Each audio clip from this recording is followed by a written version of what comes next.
Hello guys, I'm here at Gen Con 50 with Eric Lang, prolific game designer, and also head of game design at Cool Mini or Not, a new position for you. We're actually technically called CMON. Oh, that's right, CMON. So let's dive in to your life. Start out there, because you've got this new job. Mm-hmm. Last we left off, actually a couple of years ago, you were burning all of your prototypes. That's You had deleted all the files, you trashed everything. And now you've kind of arisen from that and have this new position at CMON. So tell us about what's been going on this past year. I'm a company guy now. Yeah. This is something that's been brewing for a long time. I've been working almost exclusively with CMON for the last 4 years. I love the team. I love the people I've been working with, and we share a vision almost exactly. The type of games that I love to make are the type of games that CMON has been orbiting around, and we've become basically intertwined over that period. So this is pretty much just formalizing that. Yeah. My goals, I have a lot of industry goals that go beyond just game design. I wanted to have a lot more influence on the type of games that get made in the industry, or setting an industry standard for quality and for passion, that kind of stuff. So I have this great team that we've already have. We want to take us sort of to the next level of just games made by passionate people for fans that share that passion. That's basically our point of intersection. Mm-hmm. And when we do games, they're games because obviously they're fun and they work and they're cool and they're for a particular target audience. But we want to make sure that we engage on a level. We want to engage them at the level that we were engaged. So this all goes back to when I became a gamer, like back in 1988 when when I first played D&D, second edition. In 4 hours, I came into a room with some friends of mine. 4 hours later, I was a gamer. Like, flipped the switch, changed my life. That kind of experience is something I want to offer to as many players or potential players as possible. So where does that take you in terms of overall vision for games? So a lot of companies would say, we make great games for our fans, and that's a pretty standard kind of understanding. So where is CMON going to break new ground on this and do something that is, as you say, kind of a more visionary approach to the industry? Well, so we are, I'm going to admit we're a little selfish. We make games we love, and we're not afraid to throw away stuff that even works, unless we love it. Because at the end of the day, you can do data-driven approach to game design, but we found that the most successful games we do are the games that are done by the artist, purely out of love for the game, and then translated to players. So we want to make productions as much as we want to make games, right? Like, you see Rising Sun, like it's over the top in how awesome the minis are, in how in the choices we made, even in the graphic design, in the UI. Everything is about just creating a vibe and sucking you in. So, like, for example, there are a lot of successful games that we probably wouldn't do because they don't necessarily fit our brand. We want to make games. I know immersion is kind of like a buzzword nowadays, but we want to make games that are just immersive. And I consider, for example, a game like Blood Rage, of course, immersive, right? It's got the theme and the vibe, but I consider a game like Potion Explosion also to be super immersive because of how haptic it is, how tactile it is. When you walk past the table, you look at the game, you instantly know what the gameplay is going to be like, and you're sucked in. And the way you guys interact around the table is so affected by the production of the game that it sucks you in the way that, like, even a clever abstract game with lesser components would not do. Is that, you mentioned D&D 2nd edition as the thing that really got you, and many people would say that is a very not tactile gaming experience. It's all in the imagination, and it's all in character sheets. So what is the signpost for immersion for you? How do you create that? Ironically, when I played D&D Second Edition, we played it with miniatures. Okay. And that was it actually took the miniatures to suck me in. Was that key? It was key, yeah, absolutely. Because just seeing the books, they were pretty, right? But it didn't give me a guidepost into the experience. Yeah. Right. It was a little intimidating to think like we're just sitting around talking with a set of books. Those miniatures kind of made it real for me. That's my bar for immersion. So there has to be something that I think of the box as the movie poster. That's got to suck you into the rules, which furthermore have to suck you into the actual gameplay. But the lens through which a player experiences the game is almost 100% component driven, in my opinion. Of course, reviews will get you there, will tell you it's a good game. Having your friends tell you it's a good game, having fun is fine, but it is honestly the production that pulls you in. So is your intent for CMON to become known for these highly tactile games? I mean, in the next 5-10 years, is that the brand that's going to be created? Do you know that you're going to get something that you can really dig into physically and have these miniatures and pieces associated? Yes, it doesn't have to be minis though. We are doing a fair number of games that don't have minis in them, but yeah, I mean the something about the games, either visuals or components, has to have table presence. That absolutely necessary. And like if you go, wander around the booth, almost every game that you see there will make you you'll wander by, and go, what is that? That's the minimum bar for me now, right? I want something that makes you go, what is that, from across the room, and walk past everything else to get to that table and see what it is. Of course, the game has to be great, but we got to get you there. Yeah. What's the transition been like for you personally, going from independent game designer to, essentially, as we were talking about earlier, signed to a label and living that corporate life a little bit? How is that? I mean, so to me, ironically, it's about freedom. As a game designer, I'm the guy who makes the games, and I have a close relationship with the publishers that I work with. But that relationship comes to a stop, right? At some point, there's some point where the game goes into the publisher, goes behind the publisher wall, and it comes out at some point. Mm-hmm. Even though we communicate, I wanted to go kind of inside and get and have a more holistic overview of that. So I'm more involved, even with production and with graphics. None of those guys report to me, but I'm there to be a resource for them. Yeah. So, I do truly believe, and this has evolved over the years, that design, development, production, graphics is much more of a intersecting Venn diagram than it is separate stages of a process. And even marketing, by the way, I believe is such a big part of it. I work very, very closely with the marketing department here at CMON to understand who we're making games for, if it's not ourselves. I don't make every game for me. Sometimes we have to make games for other people. I want to make sure that we understand them empirically and experientially who they are. And that's working with marketing closely helps that and informs the designs quite a bit.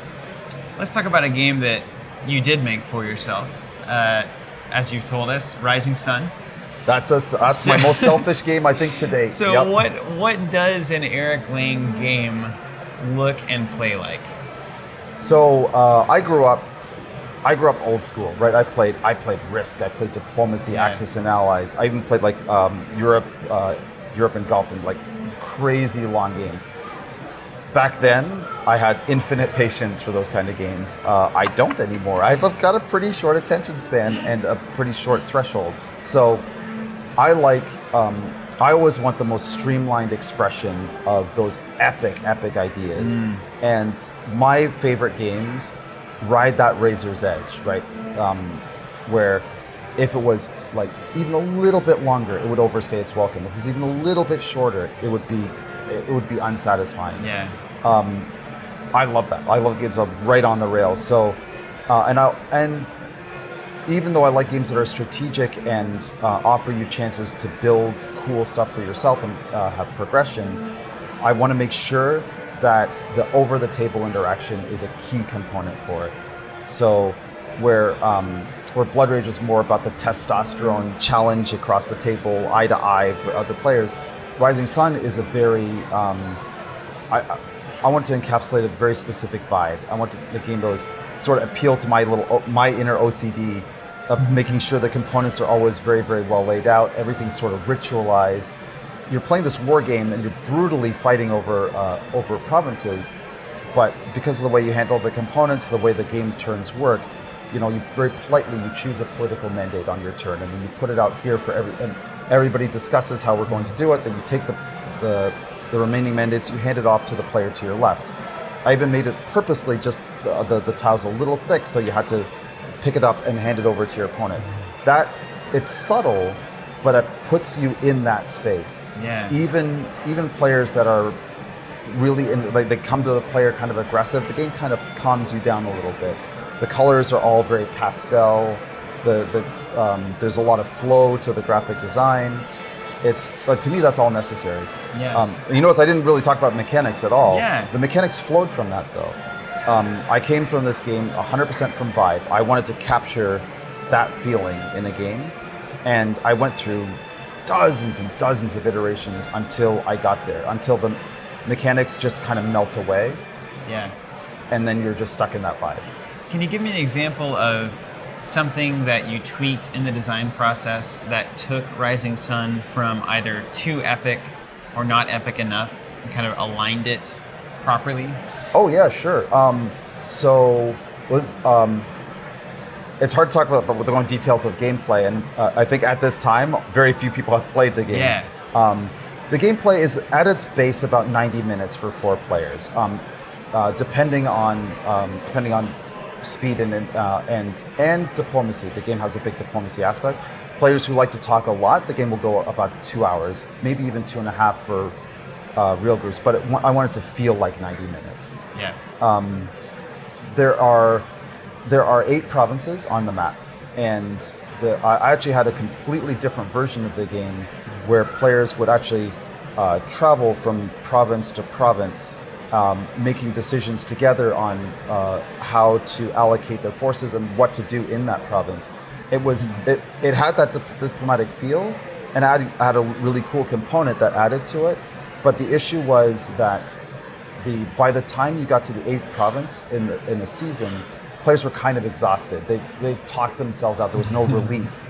It was just nonstop diplomacy. Yeah. Oh my God, diplomacy again. Oh my God, and when players were left out of that, they were like, oh my God, a whole province that I'm not doing anything. And even though I'm invested in the outcome, I'm just frustrated. So I went back. I took that entire mechanic out, and I went back to a global resolution system independent of provinces.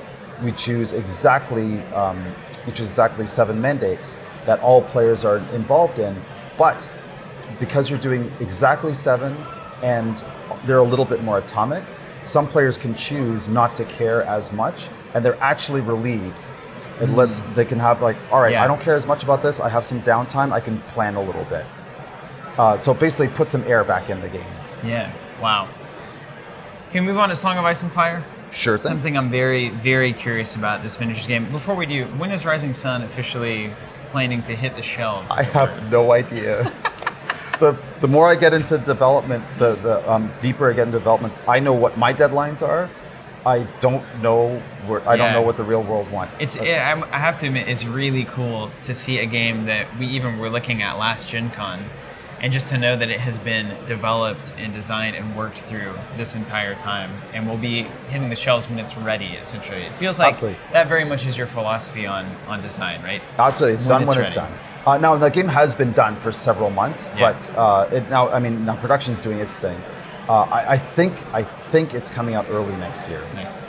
Wicked. And I imagine with a CMON game, from what I'm gathering, production is actually going to be a pretty critical part of the process, because you have to figure out how to get these components produced, manufactured, Oh, it is. up. But so again, part of that Venn diagram, part of the philosophy that we have now is that production is getting involved very, very early in the game.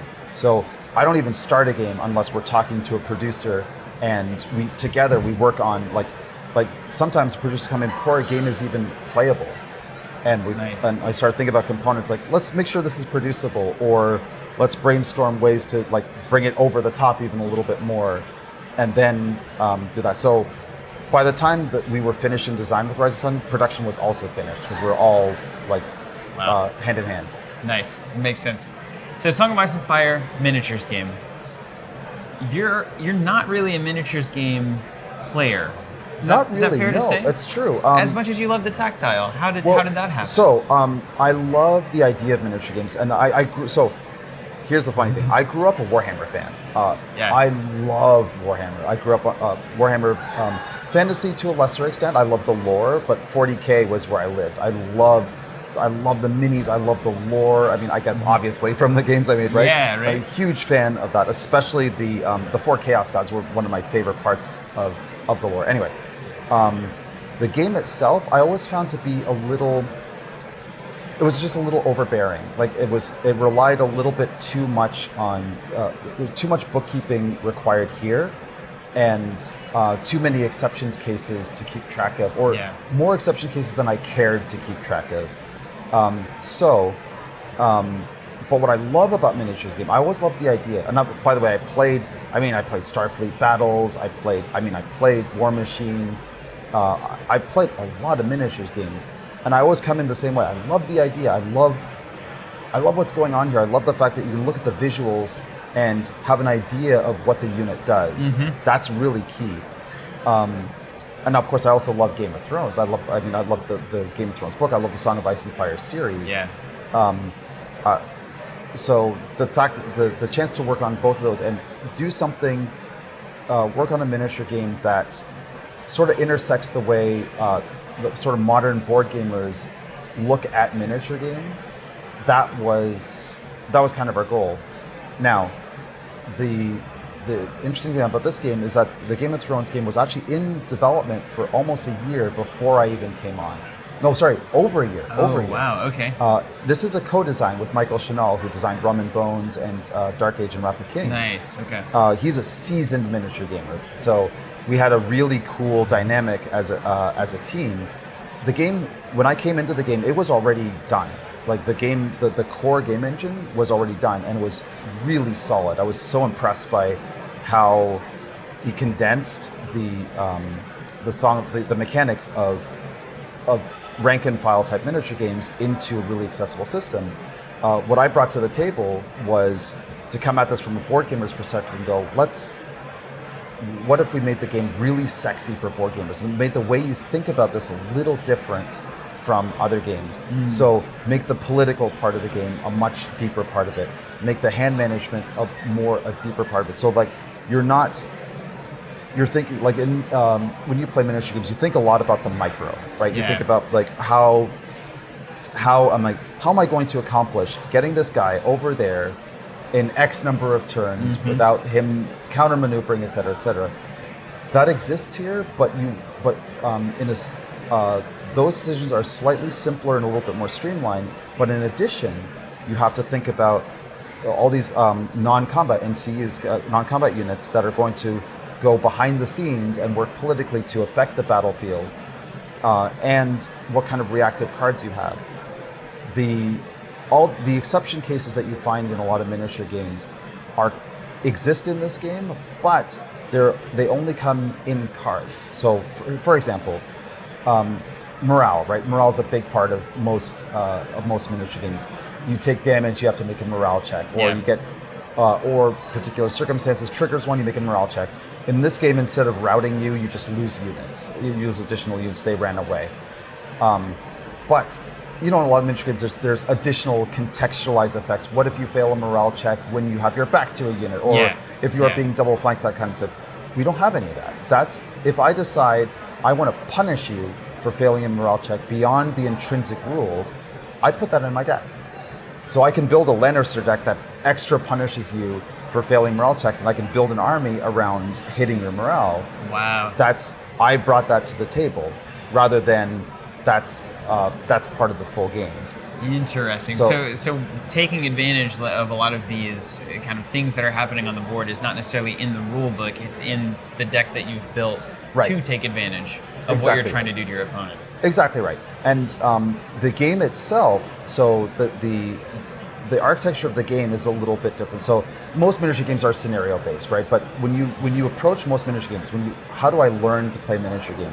I put a bunch of guys out, you put a bunch of guys out, we kill each other. That's the learning experience. Yeah. We took that out. We're like, there's no version of this game that's just put guys out and kill each other. There are 5 principal game modes to the game, all of them named after a book. There's Game of Thrones, Storm of Swords, Clash of Kings, Feast for Crows, Winds of Winter. Every one of those modes covers 90% of the core rules of the game and adds one unique feature set to that mode that makes you think about the game differently. That you airlift that out of the game and put a new one in for a different mode. So, for example, Game of Thrones is the full game, except it's about control points, politically important control points. When you think about it from a board game perspective, it's like, oh, this is area control. I have to. I hold a unit there to gain victory points. Sorry, let me back up one quick sec. The game itself is about victory points, always. First player to reach the victory point total before the end of the round. Sounds very board gamey, right? But that wins the game. It's always about victory points. The only core rule is that you get victory points for destroying your opponent's units. That's the only constant throughout all scenarios. So, of course, playing like a standard miniature game, it's always worthwhile for you to kill off enemy units. However, in Game of Thrones, you get a big chunk of your victory points by holding control points. But those control points are themed. So as while you hold on to them, there's a card associated with each control point that is face down. When you get there, you turn it face up, and as long as you hold that, you get this power forever, like as long as you got it. A control point is only yours while you alone are touching it. So if another unit comes up, even if they don't beat you, they can turn that off for you. In addition, these are all made to be replayable. So for example, in Game of Thrones, there are 5 control points, but there are 10 cards in the control point deck. So you shuffle those, you put those 5 out, you put the other back in the box. Yeah. So every version of Game of Thrones is different. So it seems like you're, solving the classic problem of if I just go for victory points early, I oftentimes lose the game because my opponent is just devastating my army in the meantime. So by the time the game is actually over, they are, you have an inclination to just kill your opponent's army instead of actually going for control points. But if you have control points with additional abilities linked to them, then now there's an extra incentive that actually affects the gameplay as it's happening, rather than just at the end whenever you're calculating points. Right. Well, and it's also important which control points you hit, because some synergize with. They might synergize with particular army builds, or they might synergize with a particular situation, right? If, for example, if I get, now I have to be careful because we're still finishing up development after the Kickstarter, so this might change. Sure. But I remember there was one that was like, this control point counts as cover, right? Mm-hmm. That's cool, but I want to hold this control point if your unit has if you have a lot of range guys. It's better for me to hold this than it is maybe the other two where you can just ping me off. For example, it goes a lot deeper than that, but I don't want to spoil too much. Yeah. But I'll just give you one more example because if we go from Game of Thrones to Winds of Winter, so take all the control points out of the game and all those cards, put them back in the box. In Winds of Winter, you get a big chunk of your victory points through secret goals. So there's a secret goal deck that where you get points for like assassination or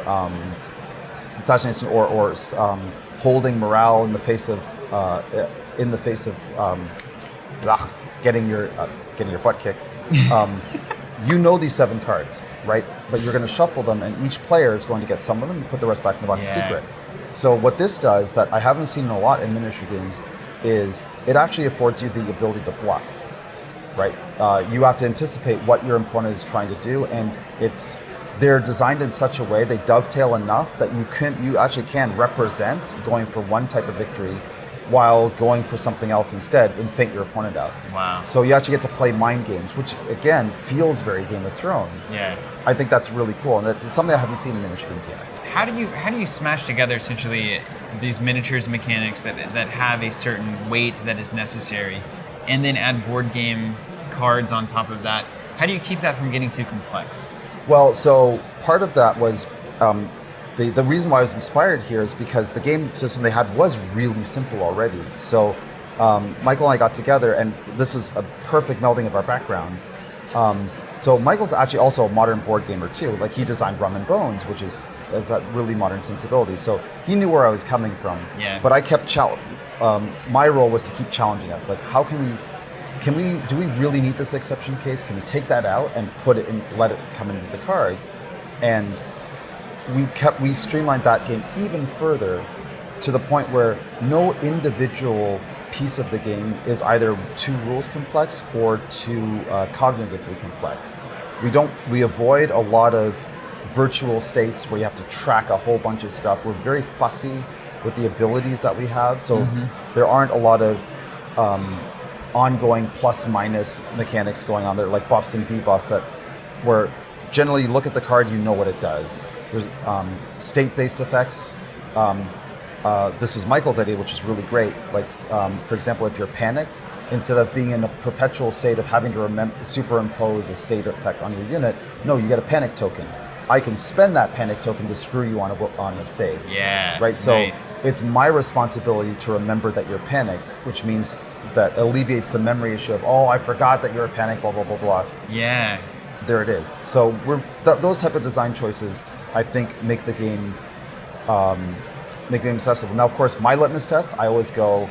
I like to teach my wife how to play games. She's a gamer. She's sort of a gamer, but she doesn't have patience for rules. If I can teach her in 5 minutes, I think we're good. Great. The other one, a litmus test, is we have a card that's about this size that has all of the options, every option that you can do with the unit, including the reminder text. And so there's 5 options that you can do for an activation, plus a summary of the condition tokens, plus a summary of charge bonuses and morale checks. All of it fits on that card. Wow. Including the mnemonic for it. So that was it. Sounds pretty impressive. Ultimately, it is a rank and file miniatures game. You have to construct the models, paint the models. So it's you don't have to construct; they're pre-assembled. Perfect. So it's a rank and file miniatures game. That has always struck me as actually a somewhat odd genre or category. What is the strength of rank and file trays on the board as opposed to having individual units that you're controlling? Right. So the core of it is you get this epic feel of tons of miniatures on the board, which you can't discount that, right? You look at the table like, I got 100 miniatures, that's awesome. But by putting them on trays, rank and file style, and activating them, you don't have that many points of attention. So so I have all these cool units, but I'm going to do 5 activations every turn. The cool other thing about rank and file is that a unit can be modified visually as well. So, for example, in our game, I could have the House Umber Berserkers, but I could give them Robb Stark as a commander. I take the Robb Stark unit, I replace one of them, and I put him on there. I can see you've got Robb Stark. He changes the value of that unit.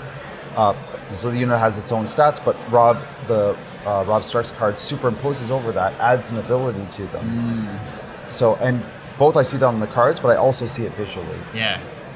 Generally, in games that don't have rank and file, you have to move units individually, and then you have to worry about stuff like cohesion, if you want to have units that work together, type of thing.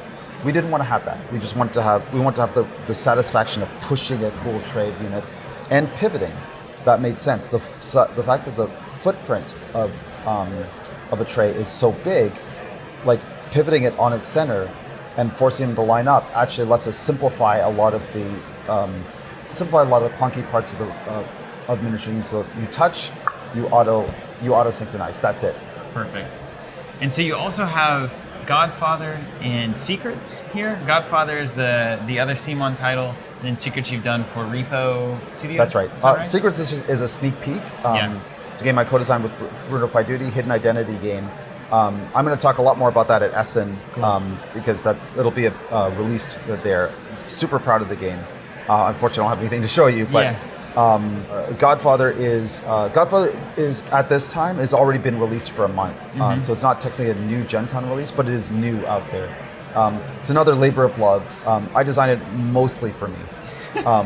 So are there tactile components? Is there? Oh yeah, it's a big box. It's a big box strategy game. But what it is, it's actually. I almost hate to say this in an interview because it leads people down the road, but it is almost a Euro game. It's really streamlined. It has it has worker placement in it. It has area control in it, but it is. I didn't design it as mechanically as a Euro game. It's just I wanted it to be streamlined. It is a Godfather game about running a family, shaking down businesses for stuff, which is the worker placement part. That made sense to me. Cool. Area control is turf war, right? Where if you control an area, you have to share bonuses with your opponents. So the mechanics are there to serve the role playing in the game, right? So people shout out those Godfather lines like, "Oh, I'm open for business. I'd be hate to something for that happened to you." And of course, there's murder and extortion and all that cool stuff in there. It's a big box game. It has cool minis in it. Like every mini is unique. Everybody's family has 5 unique miniatures in it. We could have used meeples, but honestly, It doesn't feel like the CMON way at this point. Well, it doesn't. It pulls you in. It really does. Like, just looking at the miniatures, people start spouting Godfather lines, right? It gets them into that mindset. Yeah. They're plastic, metal suitcase tins that you store your money in, because you hold money in your hand when you get it, but it's no good to you. You have to launder money and put it into your suitcase, and only that counts at the end of the game. The physical act of taking that money and hiding it in your suitcase, it hides money for you without creating an extra pile, but that satisfying tink, it feels cool. Like, I'm just getting victory points, but by physically having to put it in my suitcase and hearing that chunk, that's a big part of the game. Plus, when you there's a critical part of the game where you have to bribe allies to join your cause and basically gaining new player powers. You have to bribe with money out of your suitcase, so everybody bribes simultaneously for pick order. You take the money out of your suitcase, you hide it in the lid, everybody then presents their money. That little ritual, it's so cool.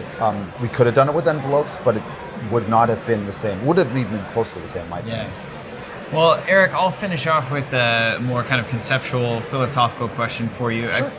Definitely the way that it's kind of framing things up in my mind in terms of the industry is you have kind of these old school Monopoly and lifestyle board games that we kind of traditionally had associated the genre with. Mm-hmm. And obviously you have fantasy miniatures, Magic the Gathering, and these kinds of things start to crop up, and the board game industry really has exploded the past 5 years especially. Mm-hmm. And now we know what area control is and worker placement is and what a Euro game is in America, and we have all of these labels for everything. That's right. And it certainly makes me wonder, how do game designers now, achieve a product, a system that isn't just a kind of clever reimagining of things that have already been done before? How do you create something truly new and exciting in this space? So this is it's a great artistic question, right? And so I don't want to get too abstract, but to a degree, art is recombination, right? If when you look at it at a broad enough level, let's go back to Magic the Gathering for a second, right? One of the biggest innovations ever in this industry. When you look at it from the point of view of somebody who's like, from a designer's point of view, they took baseball cards and Wiz War and stuck it together. They did recombine 2 ideas. Now, of course, it's way more brilliant than that, and the discipline behind the game design redefined the game. But from a high enough viewpoint, it just took those 2 ideas. So, in my opinion, we need to take a broader view of what games are. Not look for a brand new mechanic that never existed before. We'll have them. We'll still find them. Mm-hmm. But that. When you think the full experience of a game, look for new experiences that you can offer in a game. Every year, I'm surprised, but I see a new game like, oh, that's so cool. Yeah, if I looked at only mechanically, I'd be like, yeah, I've seen that mechanic here before, but the experience I got with that is amazing. We have CMON actually has a game that just came out a little while ago, which is just a simple little memory game. It's about talking about collectively trying to remember a dream that you had. And it's flip a card, memory component with some scoring system. You've seen them everywhere before, but the fact that it's art based and everybody looks, you flip a card, you tell a story about that so everybody can remember, and then you keep flipping cards, and then you take the deck and you put it upside down, and then everybody has to recall the dream, and you have to remember the stories everybody told to get the card right. If you fail, you put the card away and you lose points. The mechanically not that new, but the experience, I've never seen anything like it. And they've condensed a semi-complicated concept into something that your family can play. And they took a mechanic, memory, which is really intimidating and skill-based, and made it accessible because it's fun to fail. Yeah. Well, Eric, thank you so much for taking the time to do thanks, this. Steven. Appreciate it. This is Eric Lang, head of design at CMON, and I have to say, after just talking with you, Eric, it is in very good hands. We got more coming from Gen Con 50. Until next time, guys, keep playing. Bye-bye. Hey everyone, thank you so much for watching. Of course, you can find more videos just like this on our YouTube channel. Also, if you'd like to be one of the first to know anytime we're posting new content, you can subscribe on YouTube or follow us on one of our various social media accounts. Thanks again for watching, and until next time, keep playing.